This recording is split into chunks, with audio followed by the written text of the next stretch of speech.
vous tous! Aujourd'hui, en physique, nouveau chapitre, la conservation de l'énergie, chapitre 4. On va commencer par qu'est-ce que c'est qu'une énergie? Alors, une énergie, c'est très difficile à définir. Il n'y a pas une vraie définition posée d'une énergie, mais on peut dire que c'est comme une force en action. Des énergies, il en existe 6 différentes, dont certaines que vous connaissez forcément. Commençons par les plus connues. L'énergie mécanique, l'énergie du mouvement, on a vu dans le chapitre 2. On a l'énergie lumineuse, la lumière, d'accord, qu'on peut aussi appeler l'énergie rayonnante. On a l'énergie électrique. Forcément, vous vous doutez bien, vu comment fonctionne notre monde, on a de l'électricité partout, c'est aussi une énergie.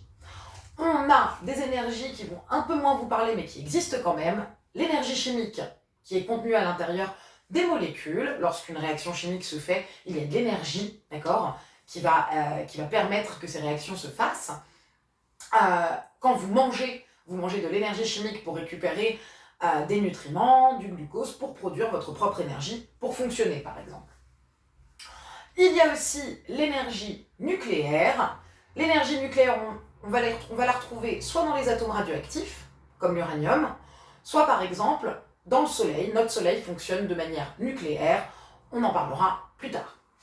Et la dernière des énergies, c'est l'énergie thermique, c'est-à-dire l'énergie de la chaleur. Une énergie qui est très prépondérante sur la Terre, vous allez le comprendre après pourquoi. Donc une fois qu'on a déjà déterminé les différents types d'énergie qui existent, on va essayer de comprendre pourquoi, lorsque j'ai ce qu'on appelle un système isolé, l'énergie se conserve toujours. Lavoisier, grand scientifique, a dit « Rien ne se perd, rien ne se crée, tout se transforme ». Eh bien, dans le cadre de l'énergie, on ne peut pas être plus clair. Je ne peux pas créer de l'électricité. Comme ça, entre mes mains, ce n'est pas possible, je ne peux pas créer du feu.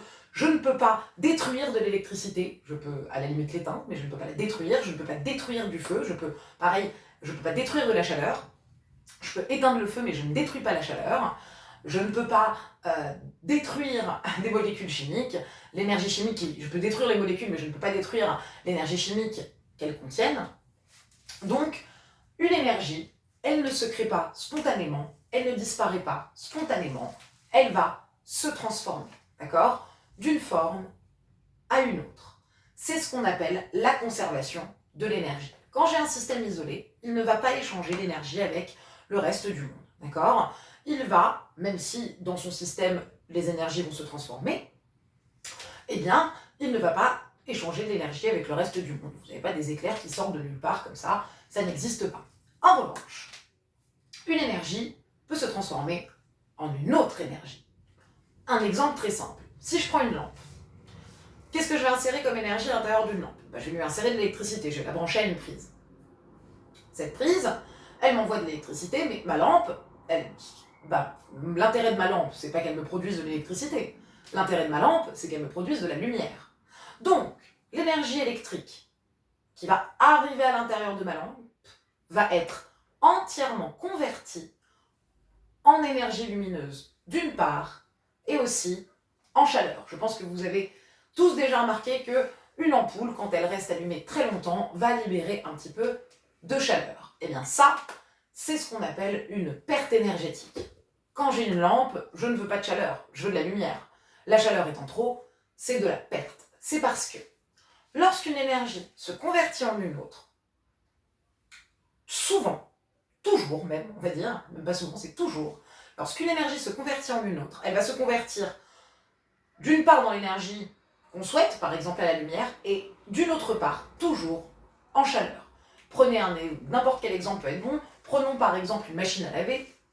La machine à laver, elle va convertir l'énergie électrique en mouvement, mais à force de bouger, si vous touchez la machine, même si vous mettez à froid, d'accord, elle va finir par chauffer. Votre réfrigérateur, par exemple, qui lui convertit de l'énergie, qui va donc convertir de l'énergie électrique en énergie chimique qui va passer, qui va refroidir à l'intérieur le frigo, eh bien, si je touche les abords, si je touche les bords du frigo, si je touche sur les côtés, eh bien, je vais sentir qu'il y a quand même aussi de la chaleur. c'est ce qu'on appelle une perte énergétique.